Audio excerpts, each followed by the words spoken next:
अन्त आज चाहिँ म अलिक छिटै ड्युटी जान आँटेको। अलरेडी मतलब क्लाइन्ट होइन, हिजो पनि म छिटै गएको थिएँ है। हिजो पनि क्लाइन्ट आएर बसिरहेछ भन्यो। प्लस आज चाहिँ कलरको ट्रेनिङ हुँदैछ अरे है। त्यही भएर चाहिँ अलरेडी ट्रेनर आएर बसिरहेछ अरे सलुनमा। त्यही भएर चाहिँ आज मैले छिटै जाँदैछु।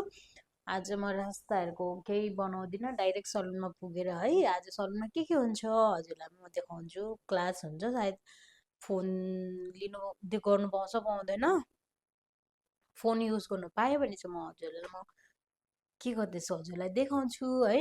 अन्त प्लस के अरे उयो छ नि के पो भन्न आँटेको थियो मैले। अस्तिको क्लास हुन्छ चाहिँ मैले देखाउनु पाएँ है, के गर्दैछु के गरेको छुइनँ। मतलब यहाँ चाहिँ नयाँ जग्गा आएपछि यस्तै ब्रान्डको सलुन आयो भने चाहिँ हामीलाई चाहिँ क्लासहरू हुन्छ है। अन्त यहाँ उनीहरूकै ब्रान्ड पनि कति हुन्छ, प्लस पुरै सिकाउँछ पहिला है, अनि मात्रै हामीले क्लाइन्टहरू गर्नु पाउँछ। त्यही भएर चाहिँ आज फेरि मान्छे आइरहेछ अरे सिकाउनुको लागि, क्लास दिनुको लागि कलरको। त्यही भएर चाहिँ अब म जान्छु। 11:30 भइसक्यो, तर 12 बजे अलिकति बजी छिटो जान्छु, बेसी छिटो पनि जाँदिनँ होइन। त्यही भएर बाहिर पनि खतरा घाम लागिरहेछ। हामी चाहिँ भात खाएको होइन, आज चाहिँ क्लास लामो भयो, 2 बजीसम्म क्लास भयो है। अब खाना चाहिँ खाना खतरा भोक लागिरहेछ हामी दुईजनालाई चाहिँ। अनि खानामा चाहिँ आज हेर्नु यस्तो लिइरहेछ मैले खै भुजा। आज चाहिँ मैले खाना पनि एकदम अर्कै टाइपको के, कोही बेला खानु मिठो हुन्छ त्यस्तो खानाहरू चाहिँ है। आज चाम्रे भात लिएर आएको। झोल चाहिँ के खाएको छ रे? नुन हालेको नि त, त्यही भएर नुन। हामी चाहिँ यो म्याडमको कलर गर्दैछ आज है। म चाहिँ यहाँ छु, म चाहिँ गर्नु, म गरौँ भनेको दिएन के गर्नु, मुख खोलिहालेँ बिचमा। त्यही भएर चाहिँ उसको कलर चाहिँ गर्दैछ अब है।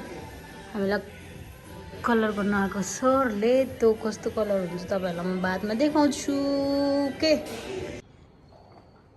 फाइनली मैले चाहिँ कलर गरिसकेको छु। कलर गरिसकेपछि यस्तो कलर आएछ। यसको कलर मनपर्छ, यस्तो कलर चाहिँ साइन्स हेर्नुहोस् त साइन। वाउ, हेर्नु त यो चाहिँ बेल्लाको कलर गरेको मैले। यस्तो मजाको साइन आएछ नि त हेयरमा। वाह, यो चाहिँ एकदम नेचुरल है यो साइन चाहिँ। मलाई पनि गर्नु मन पऱ्यो त्यो कलर, तर उहाँले गर्दा मेरो कलर चाहिँ छुट्यो नि त। यहाँ चाहिँ हाम्रो बहिनीले रिल्स बनाउँदैछ, लुकेर जाँदैछु म।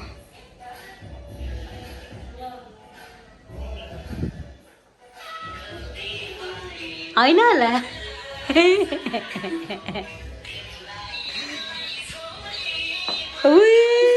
कोसँग बनाएको गाइस। म चाहिँ रुम आइसकेँ, म र साथी मात्रै छ अहिले रुम चाहिँ। अन्त बहिनी चाहिँ अर्को जग्गा गइसकेको छ होइन, सानो बहिनी थियो एउटा, त्यही भएर ऊ चाहिँ अर्को जग्गा गयो। अब चाहिँ हामी यहाँनिर बेलुका हामी खाना खाँदैन, किनकि दुईजना बहुत जाँगरिलो छ होइन, प्लस अलिकति मोटी पनि भएको छ। त्यही भएर चाहिँ अलिकति अब बिहा नगरिन्जेल चाहिँ डाइटिङ गर्नुपर्छ होइन पुग्ने। बिहा गरेपछि चाहिँ ढग्ला भएर हिँड्नुपर्छ हो।